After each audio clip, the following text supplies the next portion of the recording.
This chapter, Globalization and the Indian Economy, is a very interesting chapter. In fact, अगर आप में से कोई भी बच्चा आगे जाकर 12th standard 11th and 12th में ह्यूमैनिटीज लेगा तो this chapter's sequel is there in that political science and else ये जो चैप्टर है ये हमारे जो हम लोग डे टू डे रह रहे हैं ना इससे बहुत ज़्यादा इफेक्टेड है और रिलेटेड है. For example, you all were you all might have burst crackers. नहीं भी burst किया होगा तो you must have seen the crackers. These crackers, either they are made in Sivakasi, that's in Tamil Nadu, and many of them nowadays, for the past 20 years, they have been imported from China. In fact, Diwali का जो 80% आपका जो सामान आता है, whether it is the home decor, whether it is the salt cellars, just namakdani, or the crackers, the kites that we fly during Independence Day and Lohri, they all are the products of China. They are the largest importers to India for this. अगर आज से आप अपने parents के पास बैठते हो, दादा दादी के पास बैठते हो, तो they would tell you 20 for 30-35 years back this was not the game. 90 से पहले everything was either they had to be bought या फिर इंडिया में बनता था, एंड कुछ चीजें तो ऐसी थी जिसके लिए हम सिर्फ सपने देख सकते थे. All of us today, we all are having cars, scooties in our home. आप मतलब कि किसी से पहले पूछेंगे ना. yesterday in fact I was telling my daughters कि जब छोटे होते थे, मतलब हमारे पेरेंट्स वगैरह में किसी के एक के घर में गाड़ी होती थी पूरी फैमिली में, and if we had to travel somewhere तो हम गोदी के अंदर गोदी में बैठकर जाते थे. गोदी में बैठकर, गोदी में मतलब पहला कोई बैठा होगा, उसकी गोद में हम बैठे होंगे, हमारी गोदी में एक छोटा बच्चा बैठा होगा. So this was the way we used to travel, or else the public transport was Jai Mata the. And छोटी छोटी चीजें भी, साबुन, क्रीम, आज हमारे पास पता नहीं कितनी वैरायटीज हैं, केक्स की, क्रीम्स की, लिपस्टिक की, कपड़ों की. This was not earlier. अगर आपके किसी के घर में उस वक्त में टेलीफोन होता था 60s 70s, तो either that person will be working in a government sector or the person will be a lawyer, a doctor, जिनको ये मतलब कि परमिशन होती थी फोन रखने की. आज तो अपने रिक्शे वाले के पास भी आईफोन होता. तो व्हाट इज दैट? इस पूरी स्टेज में इतना चेंज कैसे? अगर पहले जमाने में कोई बाहर जाता था, anyone who is flying out of India या फिर विद इन इंडिया ऑल्सो, तो लोग उसकी तरफ ऐसे करके देखते थे, यार ऐसे, because flying was an emergency or luxury. Today we are not in that way. It has become our habit. In fact, Indian Railways have removed the three tier मतलब जो कंपार्टमेंट है वो बहुत सारे ट्रेन से निकाल दिया उन्होंने. Keeping a telephone, having a TV. एक घर में टीवी होता था, एक घर में, and the entire mohalla used to come and watch the TV. The entire mohalla. क्योंकि टीवी ऐसा नहीं होता था जैसा अब है. अब डाला तो सीरियल, दूसरी मिनट डाला तो serial. That used to be the time.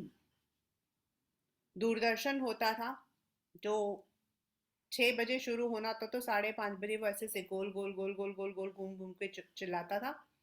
Then एक बड़ी सुंदर सी आंटी आती थी, शी वुड बी टेलिंग आज क्या क्या होगा, टाइम टेबल बताती थी, फिर एक एक करके आपके आता था.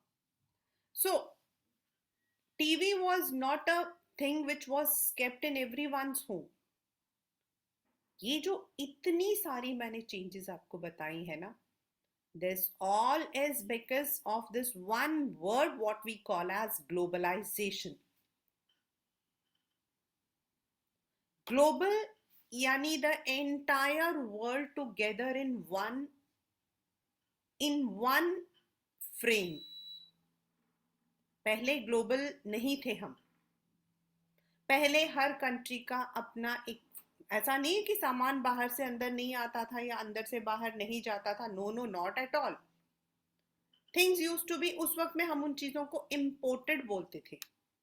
And we need to pay extra bucks for buying them. उन्हें खरीदने के लिए हमें ज्यादा पैसे देने पड़ते थे.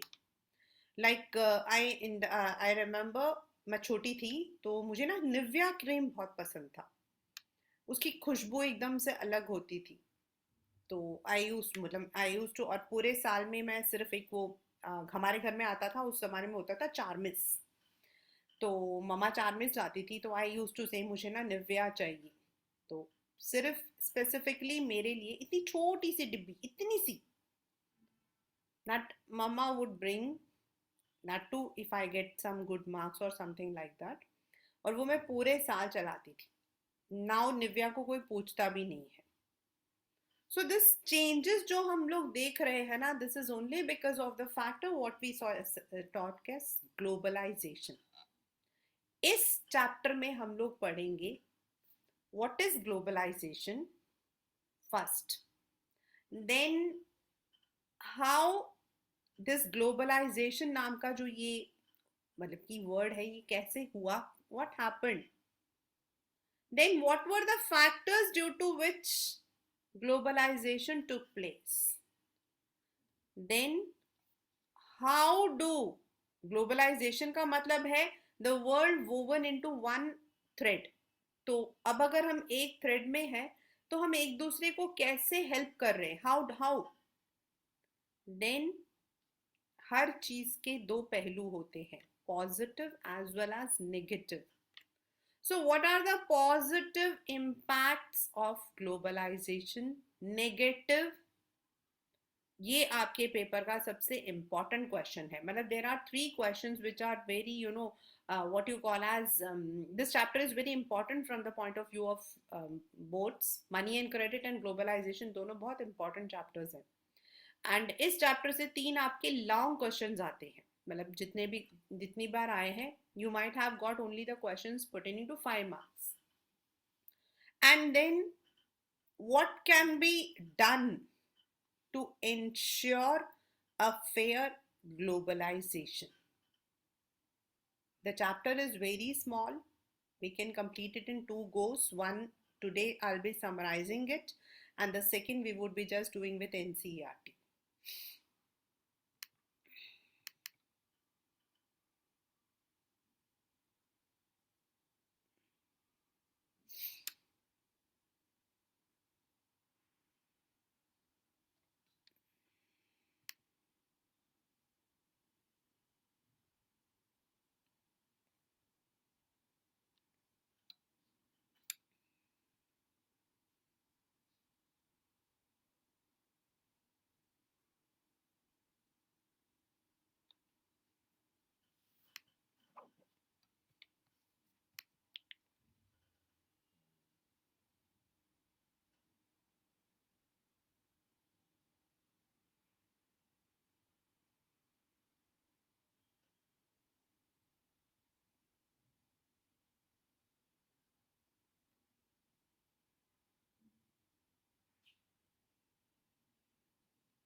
As you can see on the screen, now जैसे मैंने आपको बताया, आप अपने मतलब किसी भी बड़े इंसान से, those who have witnessed 1970s and 80s, ask them at that point what was the condition of the roads.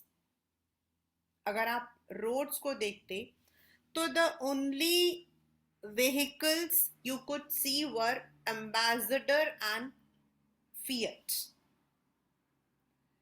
इसीलिए क्योंकि एम्बेसडर व्हीकल्स होते थे आपके, either they were the one which would carry the people for the taxi, मतलब कि for the long one, या फिर जो बड़े बड़े लोग ऑफिसर्स होते थे उनके, एंड फिएट वाज जो घरों में लोगों के पास में होता था, या फिर टैक्सीज होती थी. बट टुडे आप देख सकते हो, इधर भी लिखा हुआ, gone are the days when Ambassador and Fiat were the only, this is there from your book only. But now सबसे पहला जो चेंज हमारे इंडिया के अंदर लेकर आया था वो था मारुति. मारुति उद्योग along with Suzuki had taken up this challenge. और जो छोटी गाड़ियां थी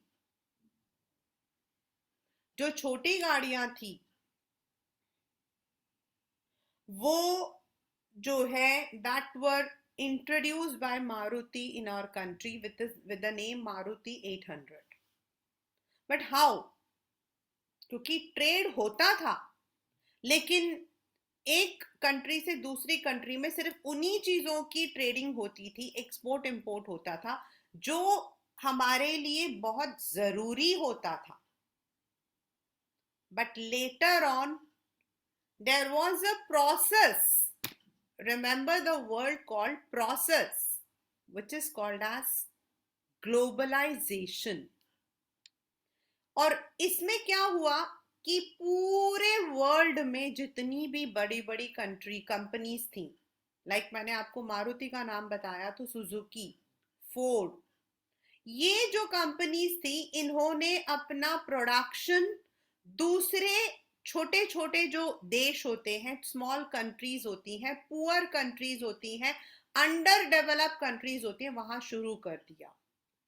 And once they started their production and their manufacturing in another countries, तो उनका जो cost था, the cost of production, वो कम हो गया. Like if you produce a car in India, I'm just giving you a very vague example, that it will cost you around say 3 to 4 lakh, a simple first car.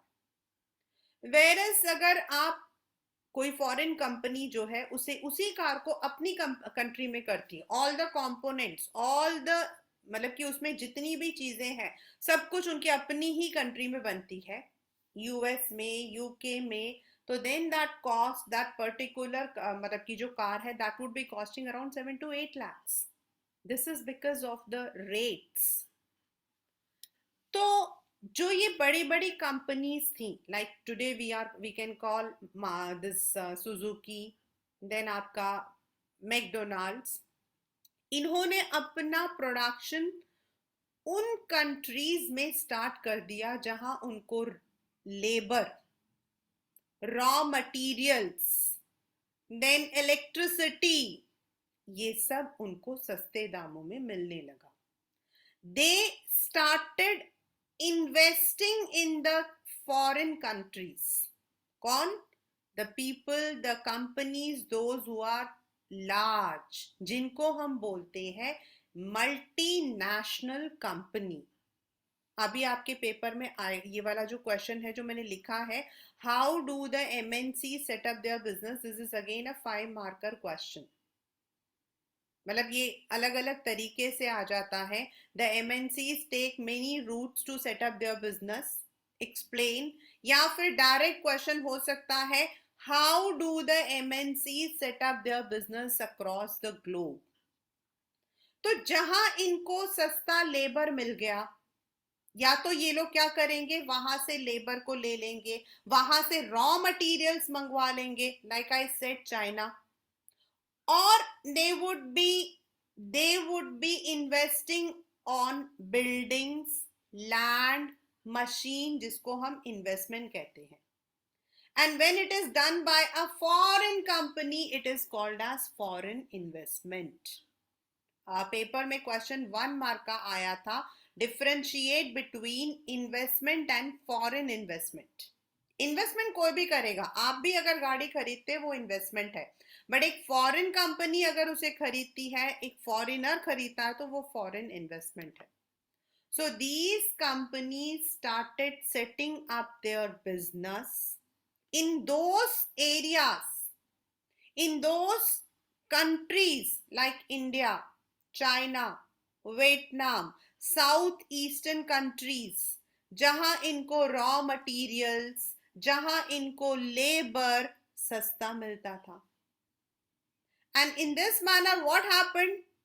जो company, जो countries में ये लोग manufacture करते थे, उस country का growth तो हुआ ही. जैसे हमें एम्प्लॉयमेंट मिला, हमें अलग अलग तरीके का सामान मिला, एंड एंड उन लोगों को सस्ता लेबर मिला. See an Indian engineer working for an MNC might be, हमारे लिए it is a very huge amount, because हमारा जो इकोनॉमी था that has been very sluggish. लेकिन वही इंजीनियर अगर वो अमेरिका का है तो उसको जो तनख्वाह उनको देनी पड़ती है, we work 1/10 of that.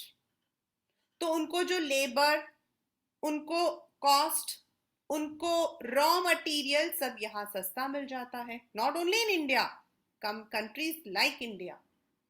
So there manufacturing cost, उनको जो, क्योंकि बेटा मैन्युफैक्चरिंग कॉस्ट क्या होता है, मान लो मुझे ये कंप्यूटर को बनाना है, तो कंप्यूटर में मेरे pass on the very, I am not very high tech technology नहीं है, फिर भी मैं बता रही हूँ, मदरबोर्ड है, कीबोर्ड है, then I have the basic components, then I have the screen, then I have the other hardwares. तो मुझे ये सारी चीजें कहीं ना कहीं से खरीदनी पड़ती हैं, एंड ये हमारा होता है रॉ मटेरियल्स. और इसको जो बनाने वाले होते हैं उनको हम बोलते हैं the labours. Labours are not the one who are digging the soil, means the people who are working. तो ये जो कॉस्ट है, because of high unemployment, under developed countries में ये चीजें उन्हें सस्ती मिल जाती है. तो जो एप्पल फोन हम लोग यहाँ पर 70,000 to 75,000 का खरीदते हैं, कंपनी को वो एप्पल फोन सिर्फ 17,000 का पड़ता है, 17,000. Whereas if they are manufacturing it in countries like India, they get it for 12 to 13,000. वो बेचते 70,000 में है, क्योंकि ओवरहेड कॉस्ट आपके बहुत सारे होते हैं, प्रॉफिट आपका 30 to 40% होता है, but the original cost is only 12 to 13,000. तो ये जो कॉस्ट ऑफ मैन्युफैक्चरिंग उनका कम हो जाता है, इसीलिए they try to set up their business in other countries. MNC, the full form is multinational companies or corporations. We can call both of them multinational corporations or companies. So what is the meaning? Multi matlab they are having their branches, they are having their manufacturing units in multiple nations. ये जो companies हैं, इनके या तो manufacturing units या फिर इनके जो है ब्रांचेस अलग अलग कंट्रीज में है. That is why they are called as MNCs और मल्टीनेशनल कंपनीज. तो सबसे पहला है, how do MNC set up their business? As I said, this question is of 5 marks. So the very first is, they may join any local company. Maruti Suzuki, TVS Suzuki, Hero Honda. ये जो आपके दो दो नाम आते हैं, now Hero and Honda are अलग अलग है. हीरो आपका अलग हो गया है, होंडा आपका अलग हो गया, लेकिन there was a time when Hero Honda, Maruti Suzuki, then Bajaj Allianz, Max Bupa, ICICI Lombard insurance companies. तो ये जो दो नाम आपको दिख रहे हैं ना, ICICI and Lombard. Lombard is a foreign insurance company, ICICI Indian, Maruti Indian, Suzuki Japanese, TVS Indian, and Suzuki again Japanese, जो हमारे पास में आजकल पेप वगैरह है, ये सब टीवीएस सुजुकी ही है. Right now it has come under TVS. तो ये जो कंपनीज होती हैं they would be joining together. अब जो इंडिया की कंपनी है, लेट अस से हीरो, तो हीरो पहले साइकिल्स मैन्युफैक्चर करता था, तो उनके पास इतना पैसा नहीं होता जितना मल्टीनेशनल के पास होता. Multinational have immense wealth. तो वो लोग अपना पैसा और अपनी टेक्नोलॉजी लेकर आते हैं, द लेटेस्ट टेक्नोलॉजी. वेरस हम जैसी कंपनीज जो होती हैं, the local companies, they give them the raw materials, the labour and the land etcetera.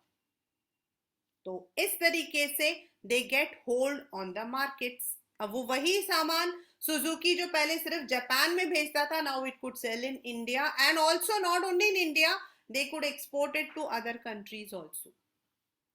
Second, जो मोस्ट कॉमन रूट है, दे पेपर में भी बच्चा ऐसा ही आया है, what is the most common route of MNCs.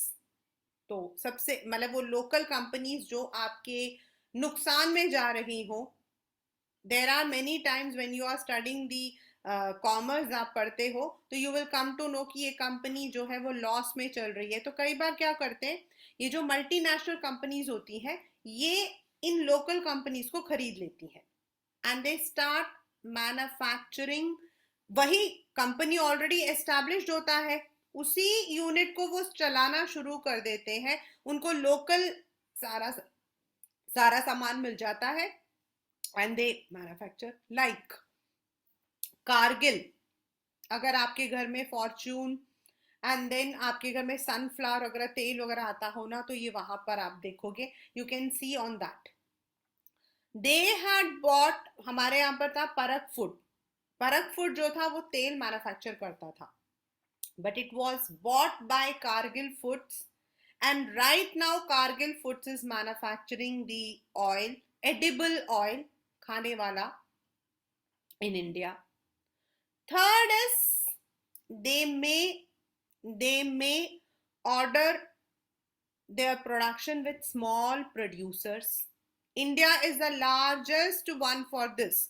हमारे यहाँ पर जो गारमेंट मैन्युफैक्चरर्स हैं, अगर आप में से कोई भी बच्चा कभी मतलब कि गांधीनगर मार्केट गया हो, एंड दूसरा है आपका दिस इज यहाँ पर है, one more is there in east Delhi, the entire market is flooded with jeans. अगर आप वहां से गुजरते भी जाओगे ना, तो आपको रिक्शा वाले जो हैं, जिनमें हम बैठकर जाते हैं, उनमें आपको पूरे थान के तान जो है जीन्स के कपड़े या फिर बने बनाए जीन्स उसमें जो है बांध कर वो ले जाते हैं. एंड दिस इज बिकॉज ये जो छोटे छोटे प्रोड्यूसर्स होते हैं, जिनको जो बहुत ज्यादा नहीं, लोकल अपने घरों के अंदर या फिर छोटे छोटे यूनिट्स होते हैं, टेलर्स बिठाते हैं, ये लोग जीन्स को मैन्युफैक्चर करते हैं. एंड बाद में क्या होता है आपको पता है, they are all tailors. And then मतलब एक पूरा एक रूट होता है. We have one thing called the export buying house. तो जो बाइंग हाउस होते हैं वो लोग यहाँ से, ये जो आपका ये गांधीनगर मार्केट हो गया, यहाँ इन जगहों से ये लोग खरीदते हैं. एंड देन उसी जीन्स को पॉलिश करते हैं, and then they are sold in their American or UK market for a very very high price. आपको पता है जो जीन्स आपके यहाँ पर बनता है इन Delhi, this jeans is sold in America for 6,000 rupees. और यहाँ वो कितने का बनता है आप सोच भी नहीं सकते हो, ओनली 250 रुपीज. वो लोग वहां पर उसको ले जाते हैं, मैशेट्स में वो लोग उसको पॉलिश करते हैं, देन उसमें वो मतलब कि अपना टैग लगाते हैं, and the same jeans which is manufactured in India is polish with their own brand, वो लोग बेचते हैं फॉर 6,000 रुपीज. ये आपके बुक में ये वाला मतलब कि सेंटेंस दिया भी हुआ है, while we will be doing the NCERT, मैं आपको दिखाऊंगी. If you want you can see in the book, आपके राइट साइड में बना हुआ है जीन्स का. So many of the garment industries India के अंदर, तो आपका मैक्सिमम जितना पूरा आपका यूपी बेल्ट है, यहाँ पर आपके लोकल वीवर्स होते हैं. तो ये लोग जो है आपको कपड़े बनाकर देते हैं, लाइक कुर्ते हो गए आपके, जीन्स आपके हो गए. And then what do these companies do is, ये लोग अपना पॉलिश करके उसको एक नया मतलब थोड़ा सा वो देकर they sell it out. They place the order for all these. जैसे हमारे यहाँ से आपके जितने भी क्रिकेट के बैट्स होते हैं, कश्मीर आपका एंड मीरठ, आप मीरठ के अंदर चले जाओ, आपको हर घर में बैट बनाने वाले मिलेंगे. इनफैक्ट सचिन जी का जो बैट था that was also manufactured there. Similarly balls, चाहे वो कॉर्क बॉल हो, चाहे वो क्रिकेट बॉल हो, चाहे वो बास्केटबॉल हो, फुटबॉल हो, most of them are manufactured here in Ludhiana.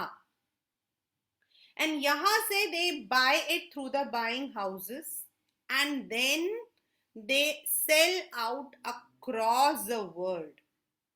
ये तो मैंने आपको सिर्फ एक इंडिया का बताया है. ऐसे ही हर छोटी छोटी चीजों को वो एक एक कंट्री से मैन्युफैक्चर करते हैं and they sell out across the world. So this is how MNCs control the production all over the world. Now, अब हमने पढ़ा that MNCs control their production by buying the local companies or placing the orders to the local companies, or they may enter into joint venture, यानी कि दो companies मिलकर. तो इससे फायदा क्या हुआ? एज आई सेड, अगर आप लोगों को पता है कि British came to India for trade, and India में अगर आप लोग 11th में if you are taking commerce, तो आपका पहला चैप्टर ही यही है that from India pearls, spices, cotton, then मतलब कि ऐसी बड़ी सारी चीजें होती थी जो थ्रू द सी रूट या फिर थ्रू द लैंड रूट दूसरे देशों में जाती थी. बट उसमें प्रॉब्लम क्या होती थी? कोई आया, उसने खरीदा और वो लेकर दूसरे देश में गया, तो वो अपना प्रॉफिट भी रखता था. For example, if I go to foreign and I buy something and I will sell here, तो मैं अपना प्रॉफिट रखती थी. तो पहले क्या था कि जो प्रोड्यूस करते थे, जो लोग बनाते थे, वो लोग दूसरे देशों में नहीं कर सकते थे. बिकॉज आज हमारे पास प्लेटफॉर्म है, अमेजन है, फ्लिपकार्ट है, we are having the online platforms, we are having the opportunities कि हम अपने सामान को दूसरे देश में बेच सकते हैं.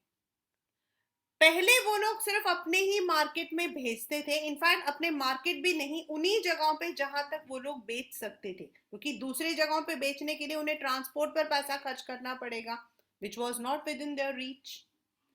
And for the buyers, हमारे लिए we could buy only those products which were within our reach. मैंने आपको एक एग्जाम्पल अपना ही दिया कि it was not easy to buy any cream, छोटा सा क्रीम भी आप दूसरे का नहीं कर सकते थे. आज तो आज आपके पास आप बर्गर भी खाते हो. अब हमसे छोटे बचपन में पूछते कि बर्गर क्या होता, तो हमें तो पहले उसको डिक्शनरी का मीनिंग देखना पड़ता. Now burger or pasta or pizza or McDonald's are all our common thing. तो ये पहले हमारे पास चॉइस नहीं था. गुड्स तब भी जाते थे, बट चॉइसेस अगर प्राइस होता था तो वो बहुत हाई होता था. Like if a person is wearing an imported T shirt, तो भाई वो बहुत बड़ा रईस ज्यादा होगा, बिकॉज स्पेसिफिकली या तो कस्टम से खरीद कर दुकान वाले लेकर आते थे, फिर वो अपना प्रॉफिट लगाते थे, या फिर अगर किसी का बिजनेस होता था तो दैट पर्सन हैड टू पे द टैक्सेस, कस्टम्स पे करने पड़ते थे. लाइक अगर मेरा मतलब मेरा अगर एक्सपोर्ट इंपोर्ट का काम है और मैं दूसरे कंट्री से जूते मंगवाती हूँ, तो मुझे 200 to 250% मुझे जो है आई हैड टू पे द कस्टम्स, इंपोर्ट ड्यूटीज.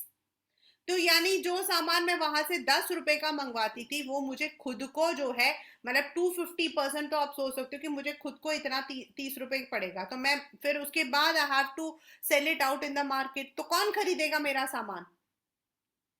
क्योंकि इंडिया में उस वक्त लोगों के पास इतना पैसा नहीं होता था, but due to this integration of market, अब अगर आप एक आईफोन की बात करते हैं, because that's a very common talk, everybody talks, Dubai चले जाओ, यूएस चले जाओ या इंडिया, तकरीबन आपका जो प्राइस है more or less it is the same, more or less, whereas for the buyers, हमारे लिए, कंज्यूमर्स के लिए, we have ample choice. Today we go to the market to buy one product, हमें एक चीज खरीदनी है, सिर्फ एक चीज, और हमारे पास पूरी लिस्ट होती है. हमें एक बर्गर खाना है और हमारे पास में इतने सारे बर्गर के मतलब कि ऑप्शंस होते हैं, चाहे वो फूड हो, चाहे वो क्लोथ्स हो, चाहे वो होम अप्लायंसेस हो, we are having, and this is only because possible हुआ due to the process of rapid integration of countries. और ये इंटीग्रेट कैसे हुई थी कंपनीज? व्हेन बड़ी बड़ी companies like multinational companies started investing in other countries. जिन बच्चों का वो वाला चैप्टर है एज ऑफ इंडस्ट्रियलाइजेशन, ग्लोबलाइजेशन उसका प्रीक्वल है. जिन बच्चों का age of industrialisation is a chapter in history, उनके लिए globalisation is a in fact sequel, not prequel, sequel है. क्योंकि जब एंड आता ना आपका एज में, तो उसमें ग्लोबलाइजेशन वाला वर्ड आता पूरा. टुडे ट्रैवलिंग, टुडे सर्विसेज, आज आप यहां बैठे हो और जितने भी हमारे ये बड़े बड़े कंपनीज हैं जिनके आप लोग मतलब कि you are looking at the videos, YouTubes आपके, ये क्या है? They are not Indian made. YouTube is not an Indian made. Google is not an Indian made. And I think आज 90% of us are dependent on Google. Ma'am ने यहाँ कोई question पूछा, बच्चा वहां से फोन उठाता, टक टक टक टक टक, ओके मैम ये आंसर है. तो ये गूगल कहाँ से आया? सर्विसेज कहाँ से आई? आज हमें बुखार है तो पहले हम डॉक्टर के पास नहीं जाते, पहले तो हम गूगल बाबा को उठाते हैं. डॉक्टर गूगल बाबा पहले मुझे बताओ कि मुझे क्या बीमारी है. फिर वो गूगल बाबा हमें बताता कि तुमको कैंसर है, और उसके बाद हम मरते हैं कि ओ माय गॉड अब हमें डॉक्टर के पास जाना. This is the truth. आज हमें गाड़ी खरीदनी हो, सामान खरीदना हो, टीवी लेना हो, हमें उसका नाम क्या है, we want to book a ticket for the movie, हमारे हाथ में एक टेक्नोलॉजी होती है और वो है हमारे पास हमारा गूगल. तो ये जो गुड्स सर्विसेज जो अब एक्सचेंज होती हैं, things are of other countries but we are also using it. YouTube को हम यूज कर रहे हैं, गूगल को हम यूज कर रहे हैं. this was possible because of the interconnection of the countries. और ये इंटरकनेक्शन हुआ बड़ी बड़ी मल्टीनेशनल कंपनीज की वजह से, जिसकी वजह से बेटर अपॉर्चुनिटीज आई, बेटर इनकम आया. आज एजुकेशन या हेल्थ, हम लोग सबसे पहले तो we are the one who should be the example. I'm sitting in my place, you all are sitting at your place, still we are connecting with each other using the virtual platform. What is this? Globalization. And this has been possible only because of several factors. तो अब ये जो हम पढ़ रहे हैं, factors enabling globalization, this has come in the paper again for 3 or 5 marks. तो सबसे पहला है, if you move towards 70s and 80s, technology was not at all developed.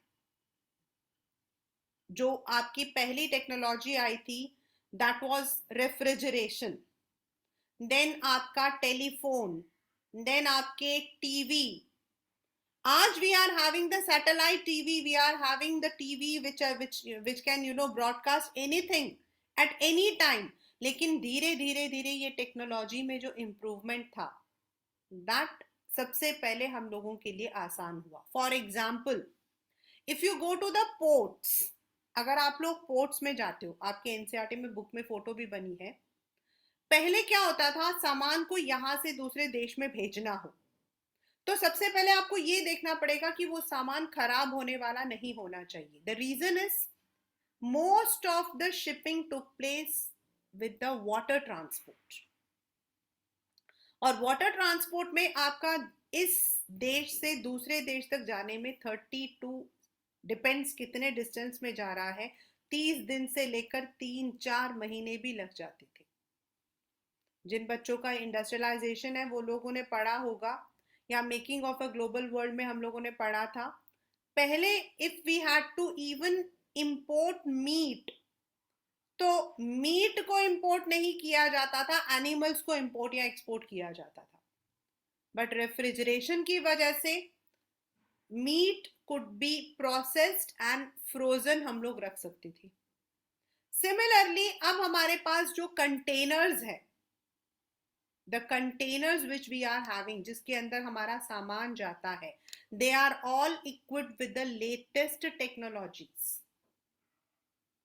अगर आप ट्रक से, प्लेन से सामान भेज भी रहे हो तो जो आपके क्रेन होता है जो उठाता या रखता है, now they are all latest technology.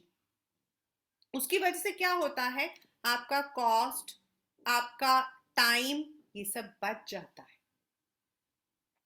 पहले जिस सामान को आपको रखने में 2 दिन लगते थे, अब 2 घंटे लगते हैं बस. Then air transport, earlier the only one was water transport.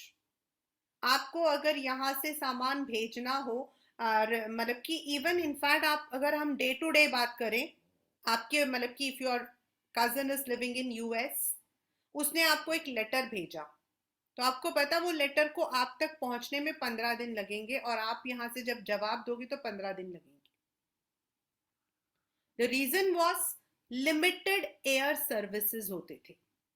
तो अगर आप यहां से सामान भी भिजवाते थे to your cousin in US, तो उसका कॉस्ट आपका बहुत ज्यादा होता था. But now the air transport, because aviation आपका खुल गया है, प्राइवेट हो गया है, नाउ नंबर ऑफ एयरलाइंस हमारे पास हैं, तो वही सामान जो पहले हम 1000 रुपए में भेजते थे, अब हम 100 रुपए में भेज सकते हैं. So that has also increased.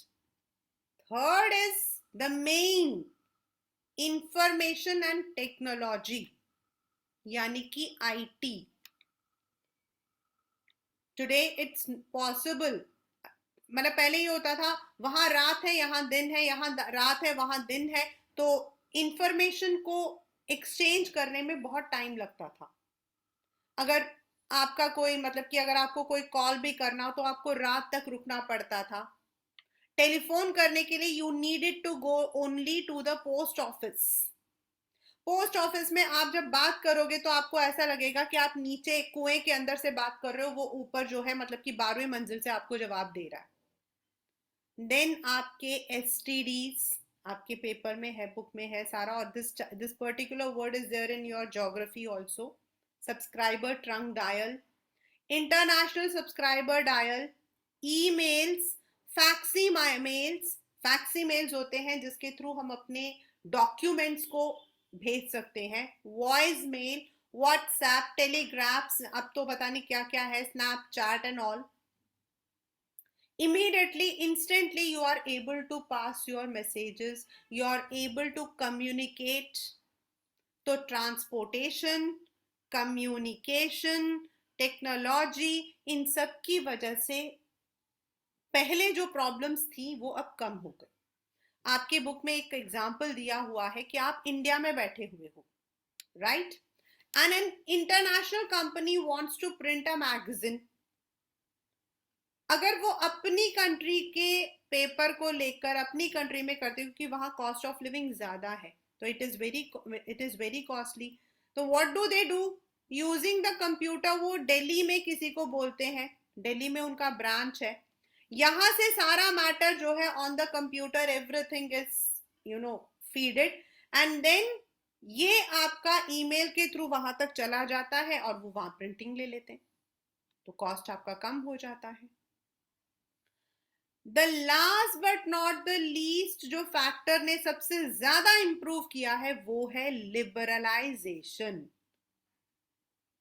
1992, remember this, यही आपके पॉलिटिकल साइंस में फेडरलिज्म में भी था, हमारे 73rd एंड 74th अमेंडमेंट वही साल आपका था जब इंडिया ने, हमारे इंडिया में कुछ प्रॉब्लम्स चल रही थी, हमने वर्ल्ड बैंक से वी हैड टेकन, मतलब we wanted to take loan, लेकिन वर्ल्ड बैंक ने इंडिया को लोन देने से मना कर दिया। उन्होंने कहा आपको अपनी इकोनॉमी को थोड़ा सा चेंज करना पड़ेगा, and that is called as the new economic policy.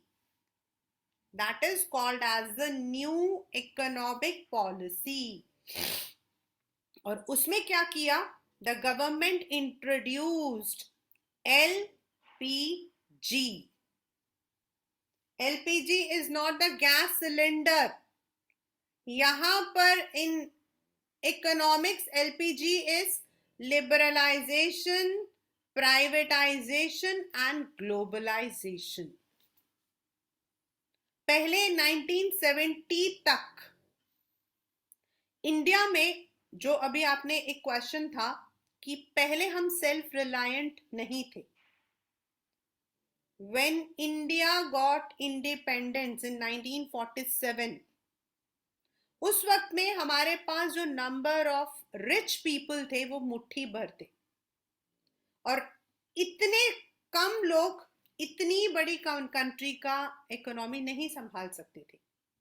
So we had opted for mixed economy. India की जो इकोनॉमी है, it is called as a mixed economy. इसमें कुछ जगहों पर गवर्नमेंट ने अपना कंट्रोल रखा, तो कुछ को उन्होंने प्राइवेट को दे दिया, बट उस वक्त मैक्सिमम गवर्नमेंट ने अपने अंडर रखा, क्योंकि इंडियंस के पास इतना पैसा नहीं था कि अगर कोई प्राइवेट कंपनी उस चीज को मैन्युफैक्चर करती तो वो हम खरीद सकते, लाइक आटा, दाल, चीनी। And that is why the government had put a barrier which is called as tax on import. जो मैंने अभी आपको बताया था कि if I have to import a footwear from foreign, तो जो चीज वहां मुझे 100 रुपए की होगी वो यहां आने तक उसकी कीमत 350 रुपए हो जाती थी, एंड इंडियंस के पास 350 रुपए नहीं होंगे कि वो उसे खरीद सकते थे। सो द गवर्नमेंट ने उस वक्त में इंडिया को सेल्फ रिलायंट बनाने के लिए, ये जो आगे अभी मैं पढ़ा रही हूं ना, ये पेपर में क्वेश्चन आया हुआ है, why did Indian government put the trade barrier and why did it remove. ये पूरा मैंने यहां तक लिखा हुआ है, जहां तक WTO लिखा है ना वहां तक है ये पूरा। तो पहले इंडियन ने 1950s एंड 60s में इंडस्ट्रीज हमारी शुरू हुई थी। सो द गवर्नमेंट वांटेड कि इंडिया सेल्फ रिलायंट हो जाए, इसीलिए अगर वो बाहर से सस्ते दामों पे इंपोर्ट करेगी सामान तो वो सेल्फ रिलायंट नहीं हो पाएगी, इसीलिए ट्रेड बैरियर्स लगा दिए गए थे। मतलब पता है क्या होता था, अगर आपको एक पेट्रोल पंप सेटअप करना हो ना, तो आपको उस पेट्रोल पंप को सेटअप करने के लिए पहले लाइसेंस लेना पड़ता था। उसको हम लोग जो है उस एज को हम लोग लाइसेंस राज बोलते थे। बट देन 1991 में जब मैंने आपको बताया द न्यू इकोनॉमिक पॉलिसी जब फॉर्म हुई, at that time the government removed these trade barriers, or removal of trade barrier is called as liberalization. Liberalization मतलब एक्सपोर्ट और इंपोर्ट को लिबरल कर दिया। पहले सिर्फ मेडिसिन, मशीनरी एंड पेट्रोलियम को हम इंपोर्ट कर सकते थे, बट उसके बाद गवर्नमेंट ने वो कंप्लीटली हटा दिया। अब हम कुछ भी एक्सपोर्ट कर सकते हैं, कुछ भी इंपोर्ट कर सकते हैं। और इसीलिए now the number of companies exporting importing are more. Many large multinational companies जो हैं they have set up their units in India. तो ऐसा गवर्नमेंट ने क्यों किया? क्योंकि पहली बात तो इंडिया में 1991 तक technology was developed. The producers were now financially stable to compete at the global level. पहले तो ये था कि हमारे पास इतना फाइनेंस नहीं होता था, बट धीरे धीरे धीरे हम लोगों का जो है ये रिमूवल हमारा हट गया. देन एज आई सेड कि उस वक्त में India was under pressure also, but बाद में many international organisation started supporting us. और इसकी वजह से India also came under all those countries जिनका सामान एक जगह से दूसरी जगह पे आसानी से एट लेस टैक्स आने जाने लगा. Multinational company started setting up their units in India. They started buying. The Indian government ने अलाउ किया कि फॉरेन कंपनीज हमारे यहाँ के जो कंपनीज हैं उन्हें वो खरीद सके, उनके साथ जॉइंट वेंचर कर सके, and thus we are now able to sustain at the global level. Now मैंने आपको 3 वर्ड्स बताए थे. One is liberalization, second is privatization, and third is globalization. So if we talk about privatization, तो पहले क्या था? मोस्ट ऑफ आवर कंपनीज, जितनी भी आपकी मेन कंपनीज थी, वो सब गवर्नमेंट के हाथों में थी. 18 कंपनीज. प्राइवेट में इतना पैसा होता नहीं था. एक टाटा था, एक बिरला था. Now we are having number of companies और उनके सिस्टर कंपनीज भी हैं. और ये लिबरलाइजेशन होने की वजह से जो छोटे छोटे जो लोग हैं, जो पहले ही जिनको फायदे नहीं मिलते थे, now they are also able to come. तो पहले ये चीज नहीं थी. तो गवर्नमेंट ने कुछ जो जिन पे गवर्नमेंट ने खुद का कंट्रोल रखा हुआ था उसको उन्होंने प्राइवेट कर दिया, जैसे इलेक्ट्रिसिटी, एयरलाइंस. और तभी तो पहले सिर्फ आपके दो मतलब एयरलाइंस एक ही होता था, एयर इंडिया, विच वॉज उस वक्त में इंडियन मतलब गवर्नमेंट का था. अगर आपको विद इन कंट्री जाना है तो इंडियन एयरलाइंस, आपको आउट ऑफ कंट्री जाना तो एयर इंडिया. बाकी जो दूसरे देशों के जो एयरलाइंस यहाँ आते थे वो हमें यहाँ से ले जाते थे, but we were not having the airlines. आज इंडिगो तो ऐसे चलता है जैसे वो ब्लू लाइन चलता हो. 1 घंटे में उसके 4 तो मतलब की सर्विसेज होते हैं. Then you are having SpiceJet, then you are having Vistara, Air India. तो ये जो प्राइवेटाइज किया उससे बहुत फायदा हुआ. देन थर्ड इज आपका, मैंने बोला ग्लोबलाइजेशन, जो हम चैप्टर पढ़ रहे हैं. But yes, there is a question that even though government has set up so much, still India is not self-dependent like any other country like China or Japan, because Japan had taken this decision just after 1950s, जब उनके ऊपर वो Hiroshima and Nagasaki में लगा था. उन्होंने उसी वक्त they had invested in their education and health. China का एक मतलब की था, उन्होंने जो है अपना एक पॉलिसी रखा था close door, and till 1970 China ने किसी भी कंट्री के साथ कोई रिलेशंस नहीं रखा था. Then in 1970 they started with open door policies. India started this policy only in 1992.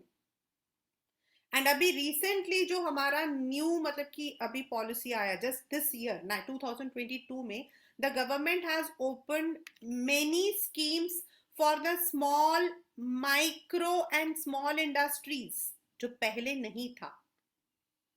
और ये एक रीजन है कि हमें सेल्फ सफिशिएंट होने में थोड़ा टाइम लग रहा है. इन इंडिया इन इंडिया के अंदर गवर्नमेंट जॉब का मतलब होता है something which is very high, and to work in a private company or owning a business, this was not so, क्योंकि पहले वो risky था. Now the government has started initiating into the trade, into the manufacturing units, into the service units, and that is why we are taking time to establish. In our next session, we would be completing the WTO. What are the steps that Indian government has taken to attract these foreign companies in our country? What are the positive? ये जो impact वाला question है ना, if you look into the 10 years, you will find this question in every paper. Multinational companies का globalization का positive and negative impact of 5 marks. 3 positive and 2 negative, या फिर 3 negative and 2 positive. And then what can we do to make globalization more fair? ये आपके option में आया हुआ है question है. We will be completing this in our next class, that is on Saturday, with the notes, and then we would definitely proceed along with the NCERT.